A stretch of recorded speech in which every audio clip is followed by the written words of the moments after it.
It is the 50s cohort, the pre-retirement white-collar professional worker who's at the biggest risk of both the health and the career because of the corona crisis.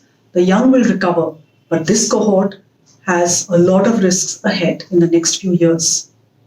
This is a special series of Money with Monika, in which I'm decoding events and policy as they happen around this corona crisis. And of course, I'm answering your questions. As firms realized the impact of the crisis, in March, the salary cuts began. A lot of the employees, especially at the senior level, have had 10 to 25% of their salaries locked off, as firms have had to deal with declining or zero revenues because of the crisis. Now, everyone has had a little bit of a reworking of what this crisis is going to do as it has progressed.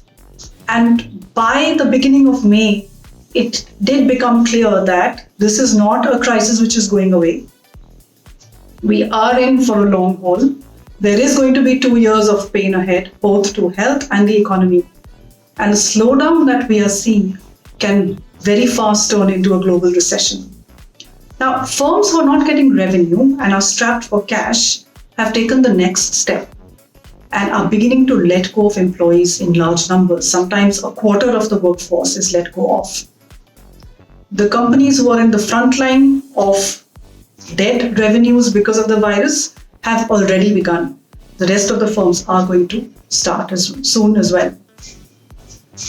Now, the way the layoffs are going to affect different age cohorts is going to differ. The younger people, the younger cohorts, will get hard. Of course, they'll get hit hard because they have limited income and there's a lot of debt on their heads. But their career has a long runway in which it's going to recover.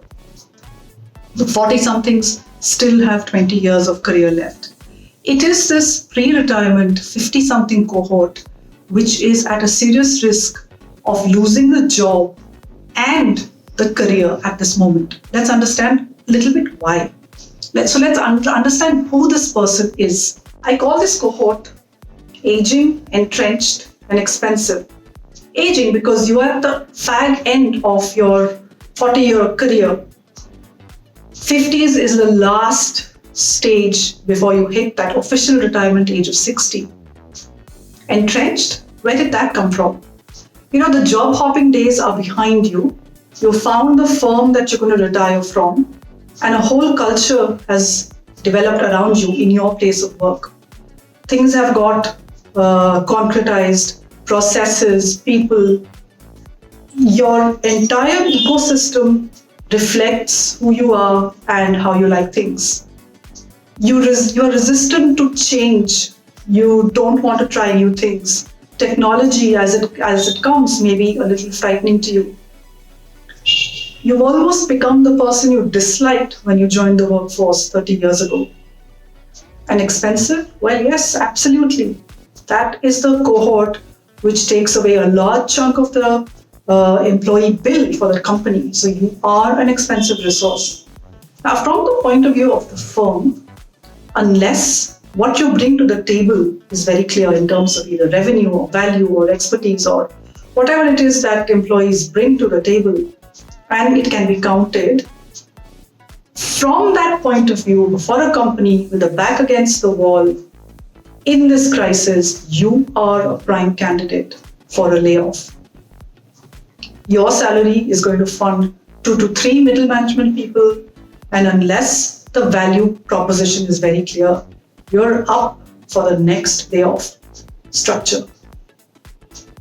What can you do about this? Well, 2 things. 1, prepare financially, and 2, prepare emotionally and understand what you need to do with your career. Let's look at the finances first. 1, and I cannot stress this enough, you have to become debt-free. There is no space left for any debt, car loan, home loan, personal loan, whatever loan it is. Pay it off. That one roof over your head is loan-free. You have your zero debt. That's the first one. 2, you must have your own medical insurance. Your company gives you one, yes, but what if there's no job tomorrow? It is a recurring, ongoing expense which you need to budget And please go out and buy your medical insurance. Third, life insurance. Get rid of the bundled insurance plans, the money back, whole life, whatever else you have in that pot of insurance. Look at it, and if it is not making sense, and most of it doesn't, get rid of it. That money is better used elsewhere to conserve. Cut your discretionary spend. This is not the time. Not that there's an opportunity today, but really going out of this, till the time that you're reaching your retirement pot, that discretionary spend is cut drastically, lifestyle costs, whatever it is. Your goal is to get living money in place as fast as you can, because your retirement runway has got cut short, or may be cut short very soon. Then you need to also look at your asset allocation very carefully. That high risk alternate investment funds, the PMS whose return you never really understood, the paintings or other cryptocurrency products that you bought, because there was so much surplus income, you could afford to take those risks. That is really gone. It's out of the window. You are looking at a more conservative asset allocation. You are going to have at least 2 years of liquid money at hand. Either it's a fixed deposit, or if you understand debt funds, you have a good planner in a good debt fund. That is money which you have available at a short notice because simply of the agent stage that you're at. Painfully, you may have to let go of some of those lavish goals for children's higher education and marriage. You've brought them up till now, they look after themselves, they have their entire careers ahead of them. This is the time to put on your oxygen mask quickly. That's as far as finances goes. The next piece is actually going to be a little more difficult because it's more emotional. It's who we are.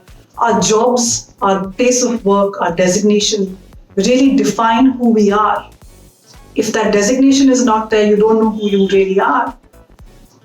This is going to be a big one, because suddenly if you're no longer country manager or regional head or whoever, then you don't know who you are.